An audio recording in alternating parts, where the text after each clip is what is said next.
C'est le culte, le voilà. Il est là. Bonjour et bienvenue sur la chaîne du culte du lait. Je suis très heureux de vous retrouver pour ce deuxième épisode de la saison 2 de Figurinistique.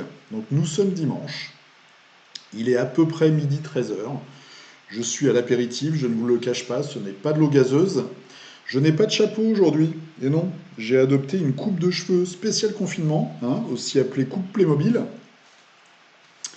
qui va, je l'espère, en tout cas, en hommage à Martin Grandbarbe, me permettre de peindre plus et mieux cette semaine. Vous allez voir, je n'ai pas du tout réussi mon challenge, mais on verra ça à la fin. Donc aujourd'hui, je vais vous présenter comme d'habitude, vous avez vu qu'il se passe déjà des trucs intéressants sur l'écran, des marques de figurines. Il n'y a pas eu de grosses news, je trouve, sur les marques comme Corvus Belli ou Game Workshop cette semaine. Donc je me suis un peu focalisé, je me suis même carrément focalisé, non pas sur les boops, comme on pourrait le croire, mais sur les bustes et les figurines d'exposition, surtout de la SF. J'ai trouvé quelques marques qui sont vraiment top. Moi, j'ai acheté des petits bustes aussi sur le Kickstarter Les Muses, par exemple, que je dois peindre. Mais là, il y a des marques qui sont vraiment spécialisées là-dedans, qu'on voit beaucoup dans les concours ou sur Instagram, et en tout cas qui proposent des collections, des fois, de figurines qui sont vraiment top. Donc on va regarder ça. Après, je vous ai trouvé deux Kickstarter en ce moment, un de figurines, un de décor. On va parler rapidement de Reichbuster. Je vais vous présenter une chaîne YouTube, deux comptes Instagram, donc un sculpteur français top niveau que vous connaissez sûrement, et puis une peintre, je ne connais pas sa nationalité, peut-être russe, polonaise, je ne sais pas, en tout cas qui vraiment qui tabasse sévère. Et puis après, à la fin, eh bien, on verra le challenge, le fameux challenge de figurinistique. Est-ce que j'ai réussi mon challenge? Est-ce que les deux personnes, il n'y a que deux personnes qui se sont engagées la semaine dernière. Donc j'espère que cette semaine, vous serez plus nombreux. Un petit peu de courage pour ce challenge de peinture. Voilà. Alors, on commence tout de suite. J'ai fait des petites recherches. Il y a des marques que je connaissais déjà. Il y en a d'autres que j'ai découvertes cette semaine. Donc là, on est chez Roborocket. C'est une marque anglaise donc de figurines. Et vous voyez, ils font des bustes pour les expos, pour les peintres. On va regarder, boum, dans le shop. Donc ils en ont une qui est très très connue. C'est, hop là, ça va être une de leurs premières d'ailleurs.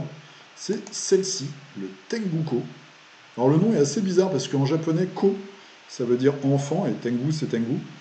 Donc un enfant tengu, je vois pas trop le truc, mais bon, il faudrait le voir écrit en japonais en fait. Donc voilà, ça arrive comme ça. Vous n'avez pas le petit socle en bois, ni le petit tube en laiton, mais vous avez la figurine. Donc ça, c'est vraiment pour se faire plaisir en tant que peintre, pour faire de l'exposition. Vous avez certains grands peintres qui prennent des figurines comme ça et après qui les vendent aux enchères. En tout cas, des très belles figues. Ça peut faire aussi des éléments de décor ou des sculptures dans des décors pour des jeux comme Infinity par exemple.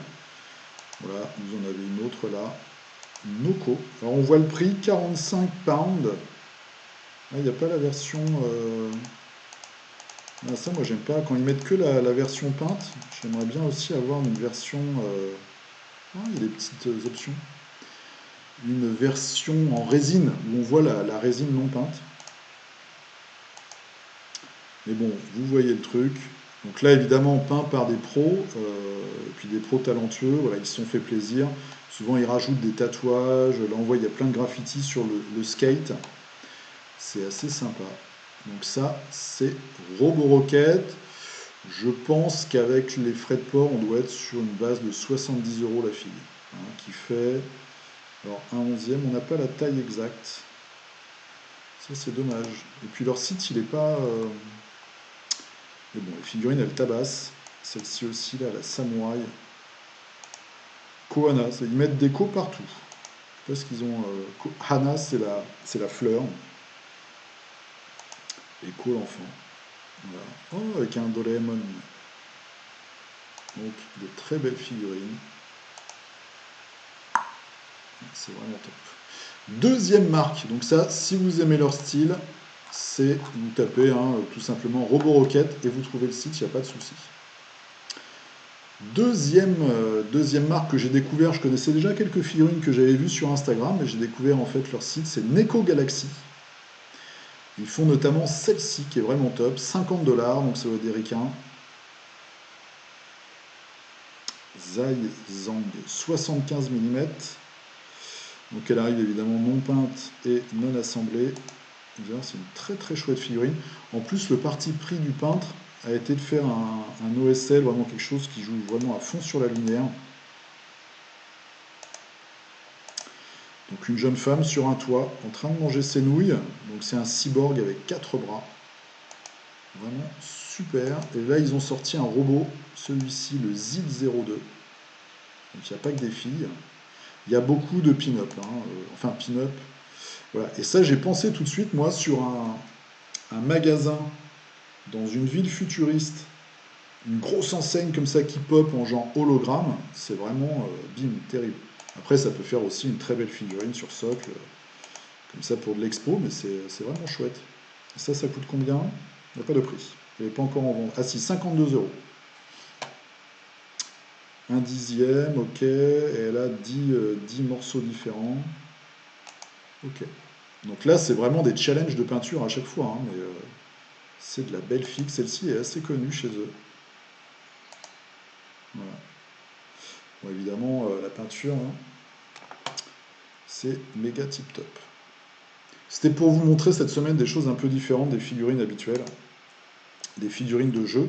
Une autre marque qui est très connue, et là je pense que je vais franchir le pas, c'est Life Miniature, parce qu'ils ont une fille qui me fait de l'œil depuis très longtemps. Donc, ils font de l'historique et du militaire, ce qui n'est pas mon truc.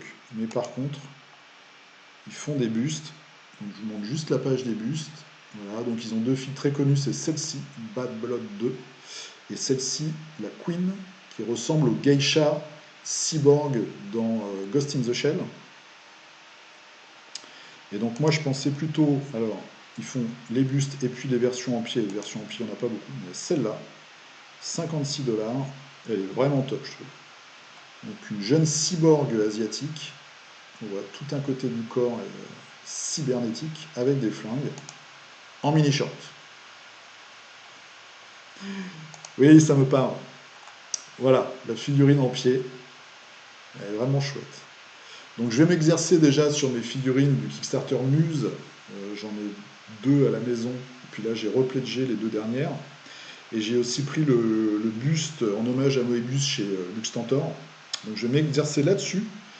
Et si je trouve que cette échelle, en fait, me convient bien, parce que attention, comme c'est plus grand, bah voilà, il faut avoir un niveau de peinture aussi balèze, parce que si on veut faire des belles éclaircies, des choses et tout, des contrastes, hein, je pense que là, les loupés se voient plus facilement. Il faut faire les yeux aussi, là. Bon, c'est un vrai challenge en fait, mais en tout cas ça change. En tout cas cette figurine elle me plaît énormément. Donc ça c'est Life Miniature. Et on va terminer dans ces marques de figurines. Alors des marques comme ça, il y en a des dizaines et des dizaines, hein. On va finir par Chimera Models, qui sont très connus parce qu'ils sont là depuis un certain temps. Et même sur le site de Cool Mini or Not, Cool Mini or Not à la base c'est une galerie, hein, de figurines, où tout le monde peut poster ses figurines peintes. Eh bien, il y en a énormément. Alors, si je réussis à vous la retrouver, c'est la Reine de cœur d'Alice au Pays des Merveilles, je crois. Est-ce que je vais vous la trouver? Ah, il y a vraiment des figurines qui sont terribles. 45 €, c'est assez cher. C'est hors taxe. Alors, ils ont un truc qui pop à chaque fois là, pour le coronavirus, je pense. C'est celle-ci. Bim. Et là, vous entendez Sigmund, hein, qui doit être en train d'engueuler un pigeon qui s'est lui piquer un os. Alors, on peut enlever la cochonnerie, là, voilà. Rubina. Voilà, 7 cm et demi. C'est pas si grand que ça, hein, ça fait 2 fois une figurine normale, 2 fois et demi. Très très belle figurine. Donc ça, pareil, c'est des figurines qu'on voit assez souvent dans les concours, enfin assez souvent, qui tabassent vraiment sévèrement. C'est dans la gamme Domina, hein, ça s'invente pas. Voilà. Ils ont aussi sur ce site, parce qu'ils n'ont pas le Chimera Models n'a pas de site juste à lui. C'est en fait plusieurs marques qui sont ensemble. Et si vous cherchez une belle figurine comme ça d'expo ou à offrir à un de vos amis peintres, ça peut être un beau cadeau aussi pour Noël ou un anniversaire. Quelqu'un vous savez qui peint, et bah, hop, vous changez un peu ses habitudes avec une figurine comme ça, d'une thématique peut-être qu'il peut aimer, comme la science-fiction, l'heroic fantasy, le merveilleux, etc. Il y a vraiment des belles choses et ça fait un cadeau assez original, je trouve. Voilà, donc c'était un petit tour rapide de quelques marques de figurines d'expo. Et maintenant, on va s'attaquer au Kickstarter. Alors, cette semaine, j'ai pas vu de gros monstres, hein, à part ce Frosthaven qui continue son chemin, mais c'est pas vraiment un Kickstarter de figurines et j'en ai parlé la semaine dernière. Monster Miniature 2. Alors, c'est un Kickstarter de figurines de monstres. Hein, ça, on aurait pu le deviner. En fait, c'est des fichiers d'impression 3D. Alors, qu'est-ce qui se passe? Vous voyez, on retrouve l'esthétique des bouquins de Donjons et Dragons. Et vous avez des familles de figurines, et chaque famille va coûter 20 € et il vous envoie les fichiers d'impression 3D. Donc j'ai choisi ce Kickstarter-là parce qu'il y a vraiment des chouettes monstres. Donc pour ceux qui ont une imprimante, je remercie d'ailleurs au passage les 2 personnes qui m'ont donné des adresses de sites pour se faire imprimer des figurines. Je regarderai ça après le confinement. Mais en tout cas, sur ce Kickstarter-là, vous voyez, et puis il vous montre les versions imprimées, il y a vraiment des trucs sympas. Et je pense que pour ceux qui ont des imprimantes, ça peut valoir le coup de jeter un œil. Je ne connais pas du tout les prix des fichiers d'habitude. Je sais qu'il y a des sites où il y a des fichiers qui sont gratuits. Il y a d'autres sites où ils vous vendent les fichiers un par un et qui sont pas très chers, c'est quelques euros. Mais là, vous avez des packages en fait. Et pour 20 €, vous avez, je crois, une douzaine ou une quinzaine de figurines différentes, avec à chaque fois un petit peu une thématique. Donc là, la thématique générale de Kickstarter, c'est les gros monstres. Et vous avez les monstres mécaniques, vous avez les trucs un peu Toulouse, vous avez les golems, etc., etc. Voilà, les trucs un peu extra-dimensionnels à la Stranger Things. Les monstres mécaniques, voilà, il y a un tyrannosaure, il y a un éléphant. Bon, il y a des trucs un peu plus réussis que d'autres, mais en tout cas, je trouvais qu'il y avait des choses assez sympas. Donc ça, c'est Monster Miniature 2. Ensuite, deuxième Kickstarter, et on reste un petit peu dans la même thématique. C'est là aussi des fichiers d'impression 3D. C'est pour du décor. Donc vous avez à la fois un groupe de décors avec une thématique 1K. Donc 1K ou les hommes lézards là, de Warhammer, les sauriens, et vous avez aussi une autre thématique qui est plus chaotique, on va dire, médiéval fantastique chaotique, sur les nains du chaos. Donc il y a quelques figurines, et il y a surtout énormément de décors. Chaque set est vendu 65 €, et eux par contre ils vous proposent aussi des services d'une entreprise américaine et d'une entreprise espagnole pour les Européens, pour vous faire imprimer les décors. Alors j'ai pas regardé les prix pour l'impression, j'ai juste regardé les prix en fait pour les fichiers.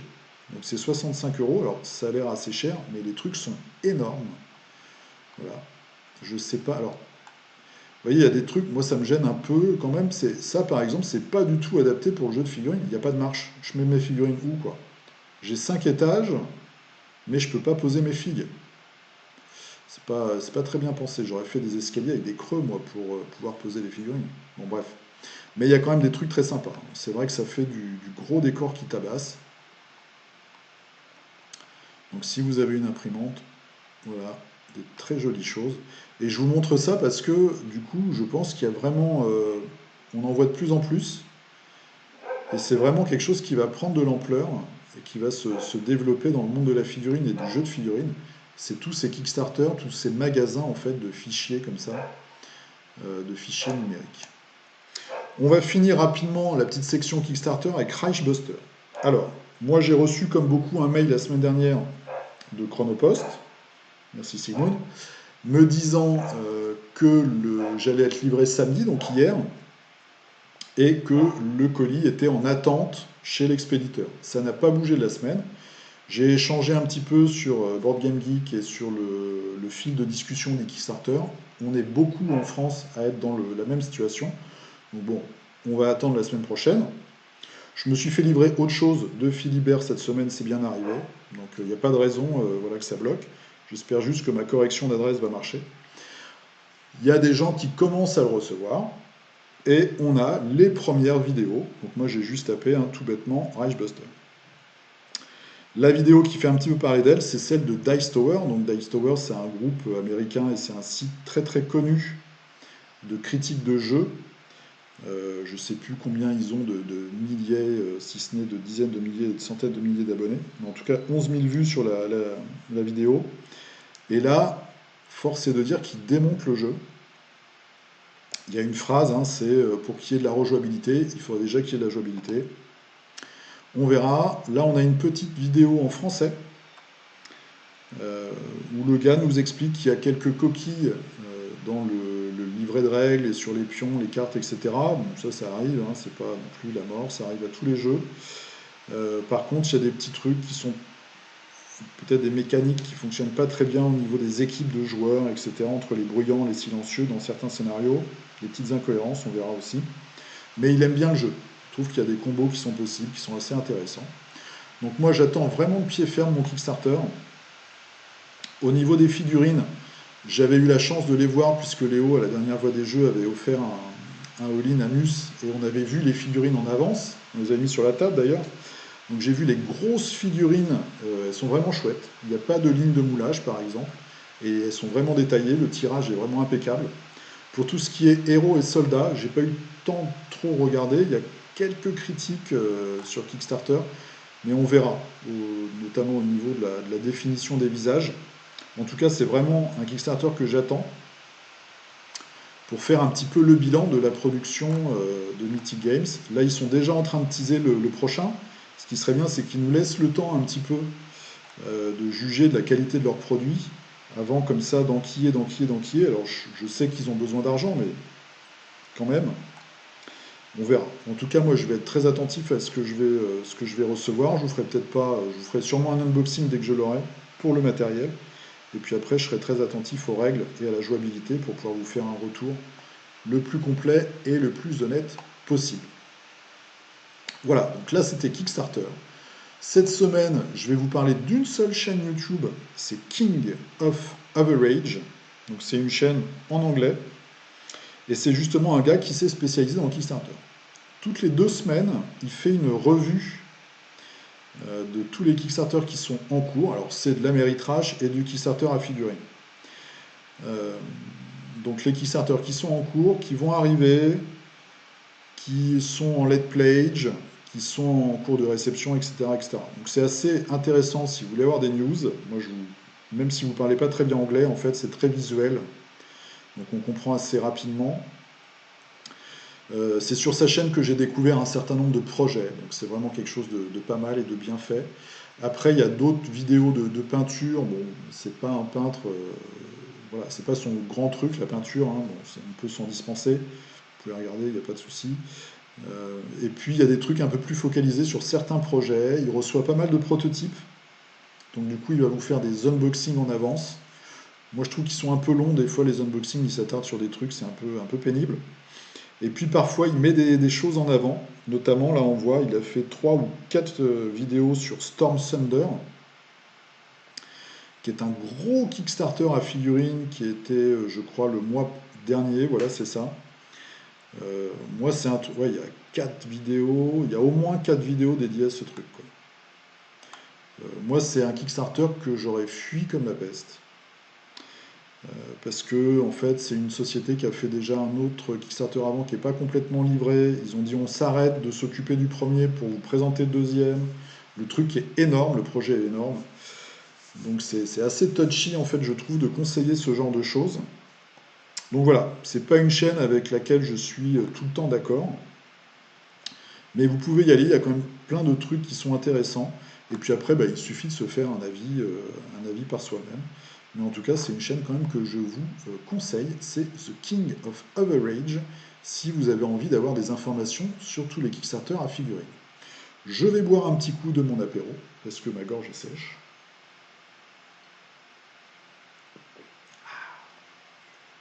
Voilà, on est bien, on est avec le culte.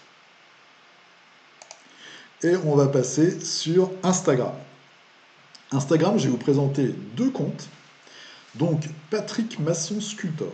Patrick Masson, c'est un sculpteur français très très connu, qui a bossé pour Cool Mini Or Not, et qui bosse toujours pour Cool Mini Or Not, puisqu'il a fait des figurines de Hank. Il fait aussi des figurines, alors pas des figurines, des sculptures. Je lui ai posé la question d'ailleurs. On voit celle-ci qui est vraiment magnifique, donc c'est vraiment c'est une œuvre d'art, hein, il n'y a pas à chipoter. Il va faire un tirage en bronze, c'est vraiment très très beau. Donc c'est une jeune femme qui regarde son reflet vieillissant, ou vieilli on va dire. C'est vraiment très joli. Et sculpture de Hank, donc comme ce que je vous avais présenté la semaine dernière, là aussi c'est un sculpteur qui nous a fait le plaisir de mettre les étapes de sculpture des figurines. Donc là on a Anubis, et c'est vraiment super intéressant, et il a même fait la même chose, pardon, en partant vraiment de l'armature. Donc ça c'est top. Et on voit comme ça les séquences de sculpture, c'est assez bluffant. Et moi je trouve ça vraiment génial en fait. Bon, après c'est mon truc les figurines, mais je trouve ça vraiment top. Voilà. Alors après on voit un petit peu toutes ces figues, toutes ces créations. Ça c'est Loisel. Ah non, c'est pas Loisel, l'illustration ça me fait vraiment penser à Loisel en fait. Cette petite créature. Très sympa. Donc il a fait des bustes, il a bossé pour un jeu qui s'appelle Arena Rex de Gladiateur. Le jeu dont j'ai oublié le nom. Honte à moi. Honte à moi, le. Ah, c'est les mêmes créateurs que ceux qui vont faire Elle. Bon, bref, je vous dirai ça la prochaine fois. Voilà, il y a des figurines vraiment sympas. Super top. Donc, un très beau profil, un très beau compte. Voilà, ça c'est du Arena Rex par exemple. Un gladiateur sur un cheval. Un très très beau profil. Pour avoir de l'inspiration, c'est quelqu'un qui aime les pizzas et la bière, donc ça peut être qu'une personne de qualité. Patrick Masson, sculpteur. Deuxième compte Instagram, c'est Katarzyna Gorska. Donc c'est une femme, c'est une peintre, et j'ai choisi ce profil parce qu'elle a une façon de peindre assez particulière. Vous voyez, dans son traitement des couleurs et dans des effets. En fait, elle a un effet comme ça un petit peu. Je ne sais pas comment le définir d'ailleurs. C'est pas du fractal, c'est pas liquide, c'est un effet comme ça vraiment très très particulier. Vous voyez, ici sur le socle. Ça va avec les spectres, avec les cristaux. Enfin, c'est vraiment bluffant. Et je voulais vraiment vous faire connaître ce compte-là. Vous voyez, regardez un petit peu le traitement de l'eau, du liquide ici. C'est vraiment génial. Même la chevelure sur la lumière, les reflets. Sa palette de couleurs est vraiment étonnante. Voilà. Donc vraiment, à chaque fois que je vois une de ces publications, je reste de longs instants en fait à contempler ça pour comprendre un petit peu. Alors, je ne veux pas dire que je m'inspire, hein, je ne suis pas encore là, mais en tout cas, je trouve que quand on peint des figues, c'est hyper intéressant de voir par exemple là le choix des couleurs sur l'aile du dragon, entre ce vert comme ça, jade, émeraude, et puis cet orange cuivré. Ça marche super bien, je trouve ça magnifique, hein. Après, c'est ma passion, mais voilà, je trouve ça vraiment top. Donc un compte avec une palette comme ça de couleurs très originale, c'est Katarzyna Gorska. Donc comme d'habitude, soit vous recopiez et puis vous le retrouvez, ou vous pouvez aller dans mes abonnements dans Instagram et vous allez la trouver assez facilement. Maintenant le verdict, le challenge de la semaine. Donc la semaine dernière, j'avais fait cette petite photo de 6 figurines en disant ouais on est confiné, ça va le faire. Ouais, ça l'a pas fait. En fait, cette semaine, j'ai peint une figurine. Une figurine, j'ai peint juste, voilà, ce cochon mécanique pour le jeu Malifaux. C'est pour ma deuxième bande de Malifaux, qui va être le mot-clé Foundry. En quoi que j'ai pas encore, il y a peut-être un autre mot-clé aussi. On peut faire deux bandes différentes en fait en partant de ce modèle. Et pour le peindre, j'ai utilisé, je vais vous en parler 2 minutes, les peintures Model Color. C'est des peintures que j'ai découvert l'année dernière à PEL, quand j'ai fait un stage de peinture avec Martin Grandbarbe, hommage capillaire. C'est des très très bonnes peintures. Donc c'est du Vallejo. Et ce que j'ai fait pour cette figurine, donc j'ai sous-couché en blanc, blanc cassé, un petit peu beige, parce que c'est la bombe que j'avais sous la main. Et après j'ai passé quand même pas mal de couches, 3 ou 4, assez diluées de métal, comme ça, c'est du natural steel, pour avoir un effet casserole. Vraiment cet effet vieille casserole euh, presque argenté de fer blanc. Voilà, ce côté fer blanc, très uni, très fer blanc. Et après j'ai fait des shades en marron. Et après j'ai repeint avec du dilué, mais vraiment en guidant bien la peinture, autour des arêtes, etc., avec des marrons et des rouges. Donc il y a des très très belles couleurs. Hop là. Donc j'ai utilisé, et c'est vraiment des chouettes couleurs que Martin m'avait conseillé, on avait un peu joué avec pendant le week-end de formation, du Flat Earth, un très beau marron, du Wood Grain, donc du grain de bois, ça c'est vraiment très très chouette, c'est un marron foncé qui est vraiment très beau, et du Hull Red. Alors Hull c'est H-U-2-L, et après c'est Red, c'est un très très beau rouge, il est vraiment magnifique. La particularité de ces peintures-là par rapport à du Game Workshop, c'est déjà que vous avez un pot qui va vous éviter de perdre la moitié de votre peinture. J'en ai eu un cette semaine, je l'avais mal fermé. En une journée, c'était sec, je suis vraiment dégoûté. Donc là, c'est de la pipette, enfin, c'est du pot comme ça. C'est très très riche en pigments, c'est-à-dire que vous n'avez vraiment pas besoin d'en mettre beaucoup. Vous mettez une petite goutte, vous diluez pas mal, et là, vous avez vraiment une belle peinture. Donc c'est vraiment très très intéressant. Le prix de ça chez Philibert, c'est 2,60 € un pot. Donc c'est du combien? Il y a combien de millilitres là-dedans? Question débile que je me pose à chaque fois, 17. Et dans un pot Games, il y a combien? Combien il y a? Est-ce que quelqu'un a la réponse? Il y a 12. C'est hallucinant. Il y a beaucoup plus de peinture là-dedans en plus. Et c'est économique. Bon, de toute façon, moi, franchement, je suis conquis par cette gamme. Après, il y a des peintures que j'aime aussi beaucoup chez Games. Et malheureusement, il y a moins de teintes. En tout cas, chez Philibert, il y a moins de teintes. Il faudrait que je trouve un autre fournisseur peut-être où il y en a plus. Mais franchement, essayez, ne serait-ce qu'un pot. Achetez-vous par exemple le Hull Red, il est top. Les trois sont top de toute façon. Et les métalliques sont bien, il faut bien les diluer, passer plusieurs couches pour avoir quelque chose de bien homogène, bien propre, mais c'est vraiment génial. Donc voilà, j'ai peint ça, j'ai vraiment essayé de jouer avec les couleurs et la lumière. Donc voilà, j'ai après refait toutes les arêtes, etc. Enfin bon, je me suis un peu cassé le popotin quand même. Et ça me plaît pas mal. Et après, j'ai mis un petit morceau d'écorce. Voilà, j'ai été chercher tout simplement dans le jardin. Mais j'ai quand même une question, moi. Hein? Alors, évidemment, je vous montre mon compte Instagram, Facebook, c'est pas bien, mais j'ai cliqué n'importe où, je suis pas très adroit. 2 personnes, c'est des héros, c'est des gens au grand courage, se sont engagés la semaine dernière pour le fameux challenge. Donc, pour pas dire de bêtises, je remonte la page Facebook, qui a du mal à s'afficher, bien sûr. XOR. Ah oui, et au passage, un grand merci à Julien de la chaîne Indécent qui m'a refait une miniature pour la saison 2. Et je fais aussi un grand merci et un grand poutou à Gilles de la chaîne C'est qui commence qui m'avait fait la miniature de la saison 1. Donc nous avions Sébastien. Hein, est-ce que tu as fait ton socle? Un socle, franchement. Tu peux même mentir, je pense, torcher le socle là vite fait et mettre la photo. Et nous avons Eric aussi qui devait finir son monstre de The Other. Je crois que c'est Pride d'ailleurs le monstre. Donc dites-moi. Hein, en fait, ce qu'on va faire cette semaine, ce que je vous propose, c'est que moi je vais pas vous dire je vais faire 6 figurines parce que je vais pas réussir à les faire. C'est que je vais essayer déjà d'en faire 2 fois plus, de faire 2 figurines. Et j'ai commencé à faire le Groot de Marvel Crisis Protocol, et puis la deuxième figurine, ce sera une surprise.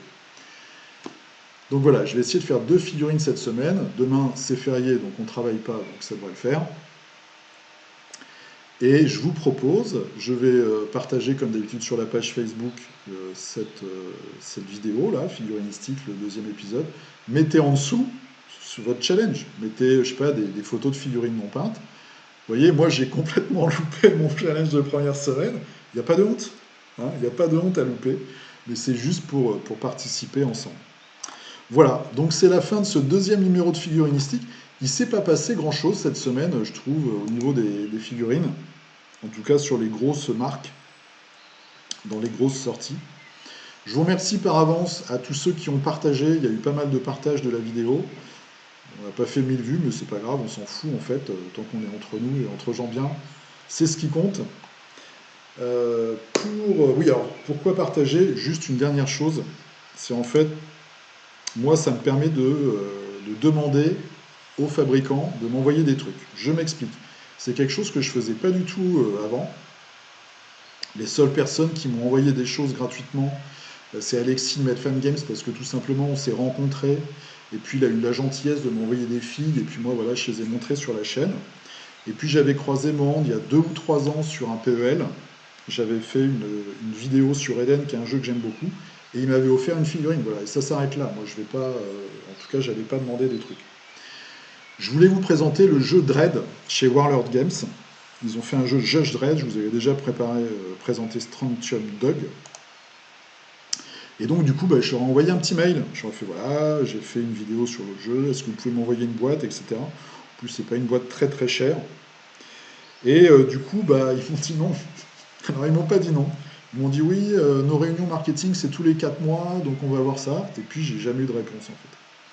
Donc le fait de partager et que j'ai plus d'abonnés, c'est pas pour mon ego, c'est juste moi me permettre peut-être de recevoir des trucs et de vous en présenter plus. Une fois le confinement terminé, je vais envoyer une demande, je vous le dis par avance, hein, chez Raging Heroes, parce que j'aimerais bien vous présenter les figurines. Et tout simplement, je ne peux pas tout acheter non plus, j'ai déjà un gros budget avec les jeux auxquels je joue, donc au bout d'un moment, ça commence à couiner. Donc voilà. Donc ça me permet aussi d'avoir une meilleure visibilité et plus de crédibilité quand je vais vers les entreprises de figurines. Si vous êtes vous-même d'ailleurs une entreprise de filles, on peut se contacter, vous m'envoyez des trucs, moi je les présente. Hein. Je resterai honnête, si je trouve que c'est de la merde, je le dirai. Mais voilà, c'est un risque à prendre. Hein. Mais bon, si c'est bien, c'est bien. Il y a beaucoup de jeux qui sont très très bien et il n'y a aucun souci.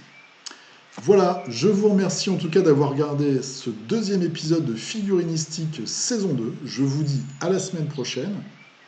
Restez confinés. Pour ceux qui travaillent, alors moi je suis en télétravail donc ça va, mais pour ceux qui doivent sortir, qui sont dans les magasins, qui sont chauffeurs ou qui sont des soignants, etc., bon courage. J'espère que la nation vous sera aussi reconnaissante une fois que tout ça sera terminé que les petits applaudissements là aux fenêtres des balcons. Hein. Ça coûte rien de faire ça. Donc, voilà. Mais en tout cas, j'espère qu'il se passera peut-être des choses un peu positives une fois que tout ça sera terminé.